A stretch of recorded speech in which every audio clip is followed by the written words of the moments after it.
ಈ ವರ್ಜಿನಿಟಿ ಅನ್ನುವ ಭೂತ ಬರೀ ಗಂಡ್ಮಕ್ಕಳ ತಲೆಯಲ್ಲಷ್ಟೇ ಅಲ್ಲ, ಹೆಣ್ಮಕ್ಕಳ ತಲೆಯನ್ನು ಕೂಡ ಸೇರ್ಕೊಂಡ್ಬಿಟ್ಟಿದೆ. ನಾನು ಮಾಡಿದ things to know before marriage video ಸಿರೀಸ್ನ ಕೆಳಗಡೆ ಬಹಳಷ್ಟು ಜನ ಹೆಣ್ಮಕ್ಕಳು, ಸರ್ ನಮ್ಮ ಬಾಯ್ ಫ್ರೆಂಡ್ ವರ್ಜಿನ್ ಇದಾನ ಅಥವಾ ಇಲ್ವಾ ಅನ್ನೋದನ್ನು ತಿಳಿದುಕೊಳ್ಳೋದು ಹೇಗೆ, ನಮ್ಮ ಫ್ಯೂಚರ್ ಹಸ್ಬೆಂಡ್ ವರ್ಜಿನ್ ಆಗಿದಾನ ಅಥವಾ ಇಲ್ವಾ ಅನ್ನೋದನ್ನು ಪತ್ತೆ ಹಚ್ಚೋಕೆ, ಚೆಕ್ ಮಾಡಿಸೋಕೆ ಯಾವುದಾದ್ರೂ ಮೆಡಿಕಲ್ ಟೆಸ್ಟ್ಗಳಿವೆನಾ, ನಾವು ಅವರ ಬಾಡಿ ಪಾರ್ಟ್ಸ್ಗಳನ್ನು ನೋಡಿಬಿಟ್ಟು ಯಾವುದಾದ್ರೂ ಫಿಸಿಕಲ್ ಸೈನ್ಸ್ಗಳನ್ನು ಗೆಸ್ ಮಾಡಿಬಿಟ್ಟು ಆ ವ್ಯಕ್ತಿ ವರ್ಜಿನ್ ಇದಾನ ಅಥವಾ ಇಲ್ವಾ ಅನ್ನೋದನ್ನು ತಿಳ್ಕೊಬೋದಾ ಅಂತೆಲ್ಲ ಸಾವಿರಾರು ಕಮೆಂಟ್ಸ್ಗಳನ್ನು ಮಾಡಿದ್ದಾರೆ. ಇದರ ಜೊತೆಗೆ ಕೆಲವೊಂದಿಷ್ಟು ಜನ ಹೆಣ್ಮಕ್ಕಳು, ಸರ್ ಯಾಕೆ ಈ ಗಂಡಸರು ಸ್ವತಃ ತಾವು ವರ್ಜಿನ್ ಆಗಿರದೇ ಇದ್ದರೂ ಕೂಡ ತಮ್ಮ ಹೆಂಡತಿ ವರ್ಜಿನ್ ಆಗಿರಬೇಕು ಅಂಥೇಳಿ ಸಾಯ್ತಾರೆ, ಇದರ ಬಗ್ಗೆ ನಿಮ್ಮ ಅಭಿಪ್ರಾಯವೇನು, ಇದರ ಮೇಲೂ ಕಮೆಂಟ್ ಮಾಡಿ ಅಂತಲೂ ಕೂಡ ಸಿಕ್ಕಾಪಟ್ಟೆ ಕಮೆಂಟ್ಗಳನ್ನು ಮಾಡಿದ್ದಾರೆ. ಅದಕ್ಕಾಗಿ ಇವತ್ತಿನ ವಿಡಿಯೋದಲ್ಲಿ ನಾನು ನಿಮ್ಮೊಂದಿಗೆ ಮೇಲ್ ವರ್ಜಿನಿಟಿ ಮಿತ್ಸ್ ಆ್ಯಂಡ್ ರಿಯಾಲಿಟಿಯನ್ನು ಡೀಟೇಲ್ ಆಗಿ ಡಿಸ್ಕಸ್ ಮಾಡುವನಿದ್ದೇನೆ. ನಿಮ್ಮ ಪ್ರಶ್ನೆಗಳಿಗೆ ಉತ್ತರಿಸುವುದಕ್ಕಿಂತ ಮುಂಚೆ ನಾನು ಈ ವಿಡಿಯೋವನ್ನು ನೋಡ್ತಾ ಇರುವ ಎಲ್ರಿಗೂ ಕೂಡ ಕೆಲವೊಂದಿಷ್ಟು ಪ್ರಶ್ನೆಗಳನ್ನು ಕೇಳೋಕ್ಕೆ ಇಷ್ಟಪಡುವೆ. ಇವುಗಳಿಗೆ ನೀವು ಹಾನೆಸ್ಟ್ ಆಗಿ ಉತ್ತರ ಕೊಡಿ. ಕ್ವಶನ್ ನಂಬರ್ 1, ನಿಮ್ಮಲ್ಲಿ ಎಷ್ಟು ಜನ ವರ್ಜಿನ್ ಆಗಿದ್ದೀರಾ ಅನ್ನೋದನ್ನು ಕಮೆಂಟ್ ಮಾಡಿ. ವರ್ಜಿನ್ ಆಗಿದ್ದರೆ ವರ್ಜಿನ್ ಆಗಿದ್ದೀನಿ ಅಂಥೇಳಿ ಕಮೆಂಟ್ ಮಾಡಿ, ಇಲ್ಲ ಅಂತಂದರೆ ಪ್ರೌಡ್ಲಿ ನಾನು ವರ್ಜಿನ್ ಅಲ್ಲ ಅಂಥೇಳಿ ಕಮೆಂಟ್ ಮಾಡಿ. ಕ್ವಶನ್ ನಂಬರ್ 2, ನಿಮ್ಮಲ್ಲಿ ಎಷ್ಟು ಜನ ನಿಮ್ಮ ಫ್ಯೂಚರ್ ಲೈಫ್ ಪಾರ್ಟ್ನರ್ ಅಂದರೆ ನಿಮ್ಮ ಫ್ಯೂಚರ್ ಹೆಂಡತಿ ಅಥವಾ ಗಂಡ ವರ್ಜಿನ್ ಆಗಿರಲೇಬೇಕು ಅಂಥೇಳಿ ಎಕ್ಸ್ಪೆಕ್ಟ್ ಮಾಡ್ತೀರಾ? ನಿಮ್ಮಲ್ಲಿ ಎಷ್ಟು ಜನ ನಿಮ್ಮ ಲೈಫ್ ಪಾರ್ಟ್ನರ್ ವರ್ಜಿನ್ ಆಗಿರದೇ ಇದ್ದರೂ ಕೂಡ ಪರವಾಗಿಲ್ಲ, ಅವರು ಒರಿಜಿನಲ್ ಆಗಿದ್ದರೆ ನಾವು ಅವರನ್ನು ಮದುವೆ ಆಗ್ತೀವಿ, ಚೆನ್ನಾಗಿ ಸಂಸಾರ ಮಾಡ್ತೀವಿ ಅಂತ ಅಂದ್ಕೊಂಡಿದ್ದೀರಾ ಅನ್ನೋದನ್ನು ಕಮೆಂಟ್ ಮಾಡಿ. ಗಂಡ್ಮಕ್ಕಳ ವರ್ಜಿನಿಟಿಯನ್ನು ಪತ್ತೆ ಹಚ್ಚೋದು ಹೇಗೆ ಅನ್ನೋದನ್ನು ತಿಳಿದುಕೊಳ್ಳುವುದಕ್ಕಿಂತ ಮುಂಚೆ ನಮಗೆ ಮದುವೆಯಾಗುವಾಗ ನಮ್ಮ ಫ್ಯೂಚರ್ ಲೈಫ್ ಪಾರ್ಟ್ನರ್ನ ವರ್ಜಿನಿಟಿಯನ್ನು ತಿಳಿದುಕೊಳ್ಳುವ, ಪತ್ತೆ ಹಚ್ಚುವ ಅವಶ್ಯಕತೆ ಇದೆನಾ ಅನ್ನೋದರ ಮೇಲೂ ಕೂಡ ಸ್ವಲ್ಪ ನಾವು ಡಿಸ್ಕಸ್ ಮಾಡೋಣ. ನನ್ನನ್ನು ಕೇಳಿದರೆ ಮದುವೆಯಾಗುವಾಗ ಈ ವರ್ಜಿನಿಟಿಯನ್ನು ಇಗ್ನೋರ್ ಮಾಡೋದೇ ಒಂದು ಬೆಸ್ಟ್ ಸ್ಟೆಪ್ ಆಗಿದೆ. ಇದರ ಬಗ್ಗೆ ನೀವು ಯೋಚನೆ ಮಾಡಿ ನಿಮ್ಮ ತಲೆಯನ್ನು ಕೆಡಿಸಿಕೊಳ್ಳದಿದ್ದರೆ ತುಂಬಾ ಉತ್ತಮವಾಗಿದೆ. ಆದರೂ ಕೂಡ ನಾವು ತಿಳ್ಕೊತೀವಿ, ತಲೆ ಕೆಡಿಸ್ಕೊತೀವಿ ಅಂತಂದರೆ ಅದು ನಿಮ್ಮ ಚಾಯ್ಸು, ನಿಮ್ಮ ಹಣೆ ಬರ, ನಾನೇನು ಹೇಳಕ್ಕೆ ಬರಲ್ಲ. ಯಾಕೆ ಗಂಡ್ಮಕ್ಕಳು ಮತ್ತು ಹೆಣ್ಮಕ್ಕಳು ಈ ವರ್ಜಿನಿಟಿಯ ಬಗ್ಗೆ ಇಷ್ಟೊಂದು ಅಬ್ಸೆಸ್ಡ್ ಆಗಿದ್ದಾರಪ್ಪ ಅಂತಂದರೆ ನಮ್ಮ ಸೊಸೈಟಿಯ ಕಲ್ಚರಲ್ ವ್ಯಾಲ್ಯೂಸು ಅದರಲ್ಲೇ ಅಡ್ಕೊಂಡ್ಬಿಟ್ಟಿವೆ. ಈ ನಮ್ಮ ಸಮಾಜದಲ್ಲಿರುವ ಬಹಳಷ್ಟು ಜನ ವರ್ಜಿನಿಟಿಯನ್ನು ಪ್ಯೂರಿಟಿಯೊಂದಿಗೆ ಟ್ಯಾಗ್ ಮಾಡಿ ನೋಡ್ತಾ ಇದ್ದಾರೆ. ಒಂದು ವೇಳೆ ಆ ಹುಡುಗಿ ವರ್ಜಿನ್ ಆಗಿದ್ದರೆ ಮಾತ್ರ ಆಕೆ ಪ್ಯೂರ್ ಅಂದಂಗೆ, ಆಕೆ ಪವಿತ್ರಳಂದಂಗೆ. ಒಂದು ವೇಳೆ ಆಕೆ ವರ್ಜಿನ್ ಆಗಿಲ್ಲಪ್ಪ ಅಂತಂದರೆ ಆಕೆ ಕ್ಯಾರೆಕ್ಟರ್ಲೆಸ್ ಅಂದಂಗೆ, ಅವಳು ಮದುವೆ ಆಗೋಕ್ಕೆ ಯೋಗ್ಯಳಲ್ಲ ಅಂತಂದಂಗೆ, ಅವಳನ್ನು ಇಗ್ನೋರ್ ಮಾಡಬೇಕು, ಅವಳೊಂದಿಗೆ ಮದುವೆ ಆಗಬಾರ್ದು ಅನ್ನೋ ಥರ ಒಂದು ಸ್ಟೀರಿಯೋಟೈಪನ್ನು ನಮ್ಮ ಸಮಾಜ ಸೆಟ್ ಮಾಡಿಬಿಟ್ಟಿದೆ. ಅದಕ್ಕಾಗಿಯೇ ಎಜುಕೇಟೆಡ್ ಆಗಿರುವ ಜನ ಇರಲಿ ಅಥವಾ ಅನ್ಎಜುಕೇಟೆಡ್ಗಳಿರಲಿ, ತಮ್ಮ ಫ್ಯೂಚರ್ ಲೈಫ್ ಪಾರ್ಟ್ನರು ವರ್ಜಿನ್ ಆಗಿರಬೇಕು ಅಂಥೇಳಿ ಎಕ್ಸ್ಪೆಕ್ಟ್ ಮಾಡ್ತಾರೆ. ಇಲ್ಲಿ ನೀವು ಒಂದು ವಿಷಯವನ್ನು ಏನು ಅರ್ಥ ಮಾಡ್ಕೋಬೇಕಪ್ಪ ಅಂತಂದರೆ, ವರ್ಜಿನಿಟಿಗೂ ಮತ್ತು ಪ್ಯೂರಿಟಿಗೂ ಯಾವುದೇ ಸಂಬಂಧವಿಲ್ಲ. ಒಂದು ಹುಡುಗಿ ವರ್ಜಿನ್ ಆಗಿದ್ದಾಳೆ ಅಂತಂದರೆ ಆಕೆ ಪ್ಯೂರ್ ಆಗಿದ್ದಾಳೆ, ಕ್ಯಾರೆಕ್ಟರ್ಫುಲ್ ಆಗಿದ್ದಾಳೆ. ವರ್ಜಿನ್ ಆಗಿಲ್ಲ ಅಂತಂದರೆ ಕ್ಯಾರೆಕ್ಟರ್ಲೆಸ್ ಆಗಿದ್ದಾಳೆ, ಆಕೆ ಪ್ಯೂರ್ ಅಲ್ಲ ಅಂತಂದಂಗೆ ಅಲ್ಲ. ವರ್ಜಿನಿಟಿಗೂ ಮತ್ತು ಪ್ಯೂರಿಟಿಗೂ ಯಾವುದೇ ಸಂಬಂಧವಿಲ್ಲ. ಇವುಗಳನ್ನು ಟ್ಯಾಗ್ ಮಾಡಿ ನೋಡೋದನ್ನು ನಿಲ್ಲಿಸಿ. ನೀವು ನಿಜವಾಗಿಯೂ ನಿಮ್ಮ ಮ್ಯಾರಿಡ್ ಲೈಫನ್ನು ಎಂಜಾಯ್ ಮಾಡಬೇಕು ಅಂತ ಅಂದ್ಕೊಂಡಿದ್ರೆ ನಿಮ್ಮ ಫ್ಯೂಚರ್ ಲೈಫ್ ಪಾರ್ಟ್ನರ್ನ ವರ್ಜಿನಿಟಿಯನ್ನು ಕೇಳೋ ಬದಲಿ ಅವರು ಅವರ ಪಾಸ್ಟ್ನ ಬಗ್ಗೆ ನಿಮ್ಮೊಂದಿಗೆ ಶೇರ್ ಮಾಡೋಕ್ಕೆ ಎಷ್ಟು ಹಾನೆಸ್ಟ್ ಆಗಿ ಇದ್ದಾರೆ ಅನ್ನೋದನ್ನು ತಿಳ್ಕೊಳ್ಳಿ. ಅವರು ಎಷ್ಟು ಎಮೋಷ್ನಲಿ ಸ್ಟೇಬಲ್ ಆಗಿದ್ದಾರೆ ಅನ್ನೋದನ್ನು ತಿಳ್ಕೊಳ್ಳಿ. ಅವರು ನಿಮ್ಮ ಬೌಂಡ್ರಿಗಳಿಗೆ ಎಷ್ಟು ರೆಸ್ಪೆಕ್ಟ್ ಕೊಡ್ತಾರೆ ಅನ್ನೋದನ್ನು ತಿಳ್ಕೊಳ್ಳಿ. ಅವರು ನಿಮ್ಮೊಂದಿಗೆ ಎಷ್ಟು ಓಪನ್ ಅಪ್ ಆಗಿ ಕಮ್ಯುನಿಕೇಟ್ ಮಾಡ್ತಾರೆ ಇದನ್ನು ತಿಳ್ಕೊಳ್ಳಿ.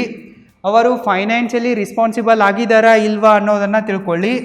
ಅವರು ತಮ್ಮ ಆ್ಯಂಗರನ್ನು ಹೇಗೆ ಹ್ಯಾಂಡಲ್ ಮಾಡ್ತಾರೆ, ಸಂಸಾರದಲ್ಲಿರುವ ಕಾನ್ಫ್ಲಿಕ್ಟ್ಗಳನ್ನು, ಪ್ರಾಬ್ಲಮ್ಗಳನ್ನು ಹೇಗೆ ಹ್ಯಾಂಡಲ್ ಮಾಡ್ತಾರೆ, ಸಾಲ್ವ್ ಮಾಡುವಾಗ ಯಾವ ರೀತಿಯಾದ ಪೇಷನ್ಸನ್ನು, ಇಂಟೆಲಿಜೆನ್ಸನ್ನು ತೋರಿಸ್ತಾರೆ, ಇದರ ಬಗ್ಗೆ ಪ್ರಶ್ನೆಗಳನ್ನು ಕೇಳಿ. ವರ್ಜಿನಿಟಿಯ ಮೇಲೆ ನಿಮ್ಮ ಸಂಸಾರದ ಅಥವಾ ಮದುವೆಯ ಸಕ್ಸಸ್ ನಿಂತಿಲ್ಲ. ನಿಮ್ಮ ಮ್ಯಾರೇಜ್ನ ಸಕ್ಸಸ್ ಯಾವುದರ ಮೇಲೆ ನಿಂತಿದೆಯಪ್ಪ ಅಂತಂದರೆ ಟ್ರಸ್ಟ್, ರೆಸ್ಪೆಕ್ಟ್, ಕಮ್ಯುನಿಕೇಷನ್, ರೆಸ್ಪಾನ್ಸಿಬಿಲಿಟಿ ಅನ್ನೋ 4 ಪಿಲ್ಲರ್ಗಳ ಮೇಲೆ ನಿಮ್ಮ ಮ್ಯಾರೇಜ್ನ ಸಕ್ಸಸ್ ನಿಂತಿದೆ, ವರ್ಜಿನಿಟಿಯ ಮೇಲೆ ನಿಂತಿಲ್ಲ. ವಜೈನ ಆಗಿರಬಹುದು, ಪೀನಸ್ ಆಗಿರಬಹುದು, ಇವು ರೀಪ್ರೊಡಕ್ಟಿವ್ ಆರ್ಗನ್ಗಳಾಗಿವೆ, ಯುರಿನರಿ ಟ್ರ್ಯಾಕ್ಗಳಾಗಿವೆ ಅಷ್ಟೇ. ಇದರಲ್ಲಿ ಯಾವುದೇ ಕ್ಯಾರೆಕ್ಟರ್ನ ಇಂಡಿಕೇಶನ್ಗಳು ಇಲ್ಲ ಮತ್ತು ಇದರಲ್ಲಿ ಏನು ಪ್ಯೂರಿಟಿನೂ ಇಲ್ಲ. ಸೊ ಇದನ್ನು ಅರ್ಥ ಮಾಡ್ಕೊಳ್ಳಿ, ನಿಮ್ಮ ಮೈಂಡ್ಸೆಟ್ಟನ್ನು ಸ್ವಲ್ಪ ಚೇಂಜ್ ಮಾಡ್ಕೊಳ್ಳಿ. ಸೊ ಇದು ಅರ್ಥ ಆಗಿತ್ತಪ್ಪ ಅಂತಂದರೆ ನಾವು ನಮ್ಮ ಸಮಾಜ ಈ ವರ್ಜಿನಿಟಿಯ ವಿಚಾರದಲ್ಲಿ ಯಾವ ರೀತಿ ಡಬಲ್ ಸ್ಟ್ಯಾಂಡರ್ಡನ್ನು ತೋರಿಸುತ್ತೆ ಅನ್ನೋದನ್ನು ತಿಳ್ಕೊಳ್ಳೋಣ. ನಮ್ಮ ಸಮಾಜ ಗಂಡ್ಮಕ್ಕಳ ವರ್ಜಿನಿಟಿಯನ್ನು ಬೇರೆ ಥರ ನೋಡುತ್ತೆ, ಹೆಣ್ಮಕ್ಕಳ ವರ್ಜಿನಿಟಿಯನ್ನು ಬೇರೆನೇ ಥರ ನೋಡುತ್ತೆ. ಎರಡನ್ನು ಈಕ್ವಲ್ ಆಗಿ ನೋಡಲ್ಲ.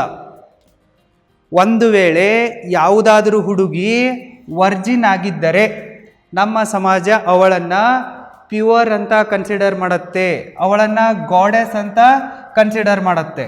ಆದರೆ ಯಾವುದಾದ್ರೂ ಒಬ್ಬ ಪುರುಷ ವರ್ಜಿನ್ ಆಗಿದ್ದರೆ ಅವನನ್ನು ನಮ್ಮ ಸಮಾಜ ಪ್ಯೂರ್ ಅಂತ ಕನ್ಸಿಡರ್ ಮಾಡಲ್ಲ, ಅವನನ್ನು ಪುವರ್ ಅಂತ ಕನ್ಸಿಡರ್ ಮಾಡುತ್ತೆ, ಲೂಸರ್ ಅಂತ ಕನ್ಸಿಡರ್ ಮಾಡುತ್ತೆ. ಅವನು ಗಂಡಸೇ ಅಲ್ಲ ಅನ್ನೋ ಥರ ಅವನನ್ನು ಕೇಕೆ ಹಾಕ್ಕೊಂಡು ನಗತ್ತೆ.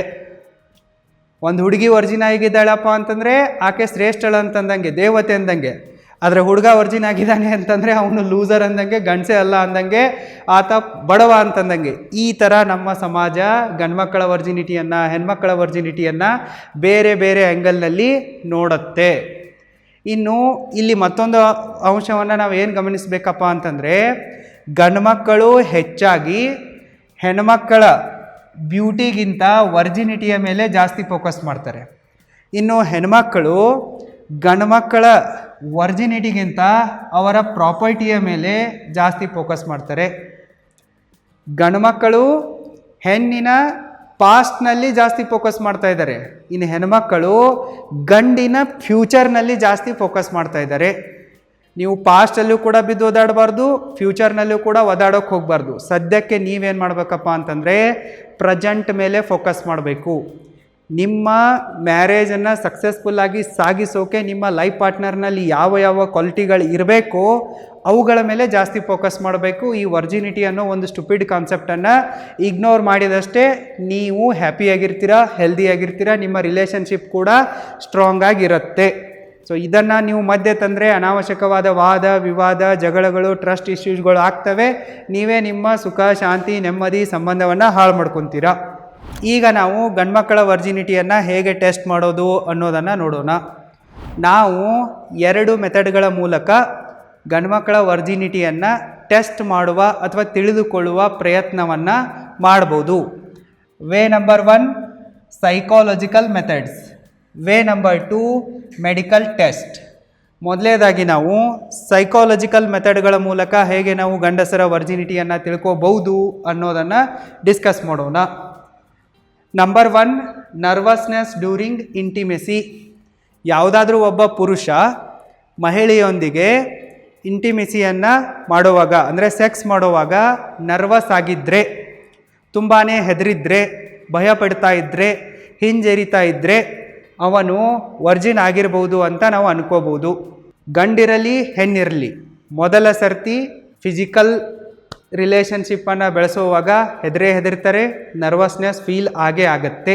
ಸೊ ನಿಮ್ಮ ಬಾಯ್ ಫ್ರೆಂಡು ಅಥವಾ ನಿಮ್ಮ ಹಸ್ಬೆಂಡು ನಿಮ್ಮೊಂದಿಗೆ ಮೊದಲ ಸರ್ತಿ ಫಿಸಿಕಲ್ ರಿಲೇಷನ್ಶಿಪ್ಪನ್ನು ಬೆಳೆಸುವ ಪ್ರಯತ್ನವನ್ನು ಮಾಡ್ತಾ ಇರುವಾಗ ಅವ್ರು ನರ್ವಸ್ ಆದರೆ ವರ್ಜಿನ್ ಇದ್ದಾನೆ ಅಂಥೇಳಿ ನೀವು ಗೆಸ್ ಮಾಡ್ಬೋದು.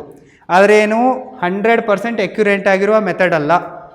ಒಂದು ವೇಳೆ ಆತ ಫುಲ್ಲಿ ಕಾನ್ಫಿಡೆಂಟ್ ಆಗಿ ನಿಮ್ಮೊಂದಿಗೆ ಬೆಡ್ಡಲ್ಲಿ ಮೂವ್ ಮಾಡಿದರೆ ಆತ ಆಲ್ರೆಡಿ ಎಕ್ಸ್ಪೀರಿಯನ್ಸ್ಡ್ ಆಗಿದ್ದಾನೆ ಅಂತಂದಂಗೆ ವರ್ಜಿನ್ ಅಲ್ಲ ಅಂದಂಗೆ ಅಂತ ನೀವು ಅನ್ಕೋಬೋದು. ಇವೆಲ್ಲವೂ ಕೂಡ ಸೈಕಾಲಜಿಕಲ್ ಮೆಥಡ್ಗಳಾಗಿವೆ, 100% ಎಕ್ಯುರೇಟ್ ಅಲ್ಲ. ನೀವು ಮೊದಲ ಸರ್ತಿ ಸ್ಟೇಜ್ ಮೇಲೆ ಹೋಗಿ ಮಾತಾಡುವಾಗ ನಿಮಗೆ ಭಯ ಆಗತ್ತೆ. ಆದರೆ ಒಂದು 4-5 ಸರ್ತಿ ನೀವು ಸ್ಟೇಜ್ ಮೇಲೆ ಹೋಗಿ ಪಬ್ಲಿಕ್ ಸ್ಪೀಕಿಂಗ್ ಕೊಟ್ಟರೆ ಅವಾಗ ನಿಮಗೆ ಭಯ ಆಗಲ್ಲ. ಮೊದಲ ಸರ್ತಿ ಕ್ಯಾಮ್ರಾ ಫೇಸ್ ಮಾಡುವಾಗ ಭಯ ಆಗತ್ತೆ. ಆದರೆ 2ನೇ ಸರ್ತಿ 3ನೇ ಸರ್ತಿ ನೀವು ಕ್ಯಾಮ್ರಾ ಮುಂದೆ ಬಿಂದಾಸಾಗಿ ಮಾತಾಡ್ಬೋದು. ಈ ಸೆಕ್ಸ್ ಕೂಡ ಅದೇ ರೀತಿ ಇದೆ. ಮೊದಲ ಸರ್ತಿ ನೀವು ಸೆಕ್ಸ್ ಮಾಡುವಾಗ ಭಯ ಆಗುತ್ತೆ, ನರ್ವಸ್ನೆಸ್ ಫೀಲ್ ಆಗುತ್ತೆ.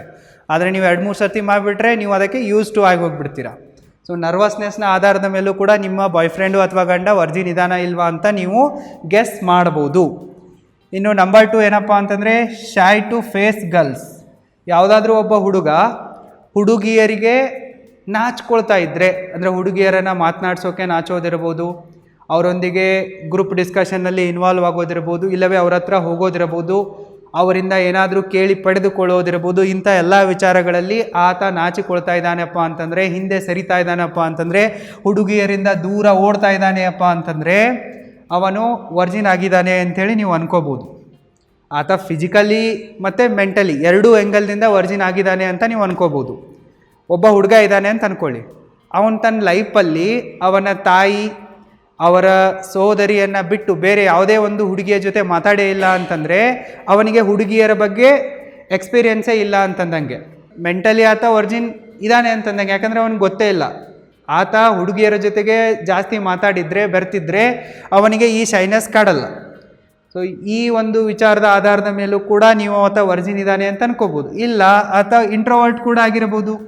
ಇನ್ನು ನಂಬರ್ 3 ಏನಪ್ಪ ಅಂತಂದರೆ trying phone sex.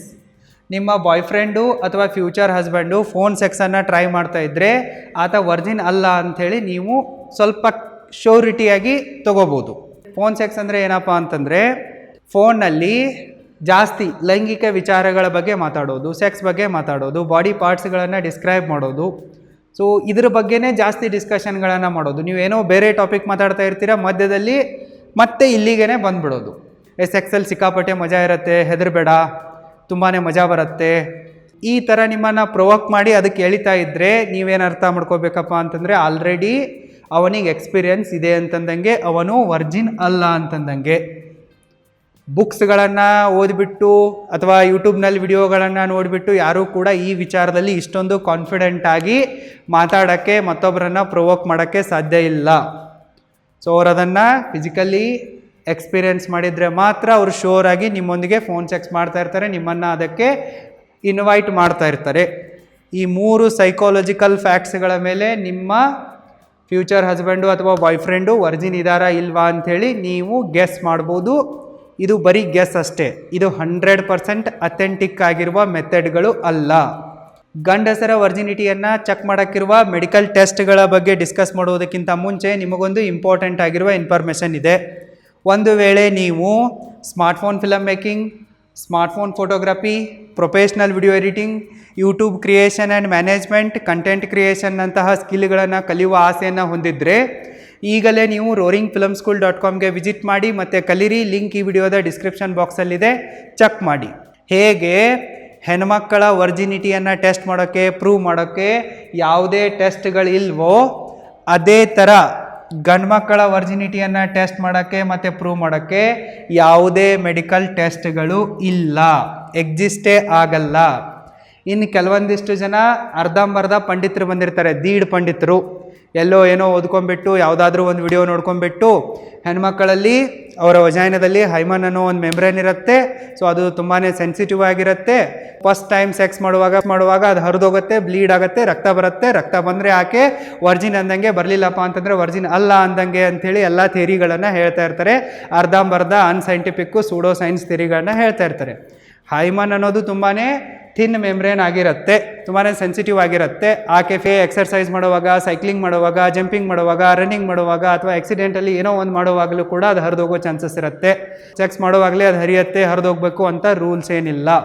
So hymen ಹರಿದು ರಕ್ತ ಬರೋ ಆಧಾರದ ಮೇಲೆ ಆಕೆ ವರ್ಜಿನ್ ಆಗಿದ್ದಾಳೆ ಆಗಿಲ್ಲ ಅಂಥೇಳಿ ಹೇಳಕ್ಕೆ ಬರಲ್ಲ. ಅದು ಪ್ರಾಪರ್ ಆಗಿರುವ ಮೆಡಿಕಲ್ ಕಂಡೀಷನ್ನು ಅಥವಾ ಪ್ರೂಫು ಅಲ್ಲ. ಸೊ ಇನ್ನು ಗಂಡ್ಮಕ್ಕಳಲ್ಲಿ ಹೈಮನ್ ಅಂತ ಯಾವುದೇ ಮೆಮ್ರೇನೇ ಇರಲ್ಲ ಅಂತಂದರೆ ಇಲ್ಲಿ ಗಂಡ್ಮಕ್ಕಳು ಸೆಕ್ಸ್ ಮಾಡುವಾಗ ಅದು ಹರಿಯೋ ಪ್ರಶ್ನೆನೇ ಬರಲ್ಲ, ಹರಿದ್ಬಿಟ್ಟು ರಕ್ತ ಬರೋ ಪ್ರಶ್ನೆನೂ ಕೂಡ ಬರಲ್ಲ. No tearing, no bleeding. So ಹೀಗಾಗಿ ಗಂಡ್ಮಕ್ಕಳ ವರ್ಜಿನಿಟಿಯನ್ನು ಮತ್ತು ಹೆಣ್ಮಕ್ಕಳ ವರ್ಜಿನಿಟಿಯನ್ನು ಟೆಸ್ಟ್ ಮಾಡೋಕ್ಕೆ ಯಾವುದೇ ಅಥೆಂಟಿಕ್ ಆಗಿರುವ ಮೆಡಿಕಲ್ ಎಕ್ಸಾಮಿನೇಷನ್ಗಳು ಇಲ್ಲ. ಈಗ ನಿಮ್ಮ ತಲೆಯಲ್ಲಿ ಮತ್ತೊಂದು ದೊಡ್ಡ ಪ್ರಶ್ನೆ ಬರುತ್ತೆ, ಸರ್ ಹೀಗಾದರೆ ಗಂಡ್ಮಕ್ಕಳ ವರ್ಜಿನಿಟಿಯನ್ನು ನಾವು ಹೇಗೆ ತಿಳ್ಕೊಳ್ಳೋದು? ಗಂಡ್ಮಕ್ಕಳಂತೂ ಹೈಮನ್ನ ಆಧಾರದ ಮೇಲೆ ಏನೇನೋ ಇಮ್ಯಾಜಿನೇಷನ್ ಮಾಡಿ ಏನೋ ಒಂದು ತಿಳ್ಕೊತಾ ಇದ್ದಾರೆ, ಬಟ್ ನಾವು ಹೇಗೆ ತಿಳ್ಕೊಳ್ಳೋದು ಅಂಥೇಳಿ ನಿಮ್ಮ ತಲೆಯಲ್ಲಿ ಪ್ರಶ್ನೆ ಬಂದೇ ಬರುತ್ತೆ. ಸಿಂಪಲ್ ಆಗಿರುವ ಸೊಲ್ಯೂಷನನ್ನು ಕೊಡುವೆ. ನಿಮಗೇನಾದರೂ ನಿಮ್ಮ ಬಾಯ್ ಫ್ರೆಂಡು ಅಥವಾ ನಿಮ್ಮ ಫ್ಯೂಚರ್ ಹಸ್ಬೆಂಡು ವರ್ಜಿನ್ ಇದಾನ ಇಲ್ವಾ ಅಂತ ತಿಳ್ಕೊಳ್ಳೋ ಆಸೆ ಇದ್ದರೆ ನೀವು ಡೈರೆಕ್ಟಾಗಿ ಅವನಿಗೆ ಕೇಳಿಬಿಡಿ. ಅವನಿಗೆ ಸೀದಾ ನೇರವಾಗಿ ಕೇಳಿ ಅಲ್ಲ, are you virgin or not ಅಂತೇಳಿ, ಇದರಲ್ಲಿ ತಪ್ಪೇನಿಲ್ಲ. ಸೊ ನೀವು ಅವರೊಂದಿಗೆ ಮುಂದೆ ಸಂಸಾರ ಮಾಡೋರಿದ್ದೀರಾ, ವರ್ಜಿನ್ ಇದೀನಾ ಅಥವಾ ಇಲ್ವಾ ಅಂಥೇಳಿ ಅವರು ಹೇಳ್ತಾರೆ ನಿಮಗೆ.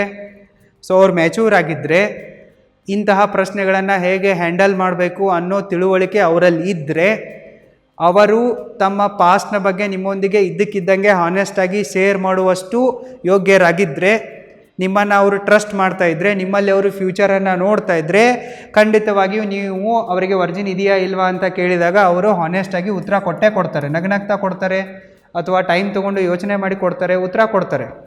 ಸೊ ಒಂದು ವೇಳೆ ಅವರಿಗೆ ನಿಮ್ಮ ಮೇಲೆ ಟ್ರಸ್ಟ್ ಇಲ್ಲ ಅಂತಂದರೆ ಅವರು ಇದಕ್ಕೆ ನೆಗೆಟಿವ್ ಆಗಿ ರೆಸ್ಪಾನ್ಸ್ ಮಾಡ್ತಾರೆ. ಹೇಗೆ ಹುಡುಗಿಯರಿಗೆ ಅವರ ಬಾಡಿ ಕೌಂಟ್ ಬಗ್ಗೆ ಕೇಳಿದಾಗ, ವರ್ಜಿನಿಟಿಯ ಬಗ್ಗೆ ಕೇಳಿದಾಗ ಸಿಟ್ಟು ಬಂದುಬಿಡುತ್ತಲ್ಲ ಒಮ್ಮಿಂದೊಮ್ಮೆಲೆ, ಆ ರೀತಿ ಗಂಡ್ಮಕ್ಕಳು ಕೂಡ ವರ್ತಿಸೋ ಸಾಧ್ಯತೆ ಇರುತ್ತೆ.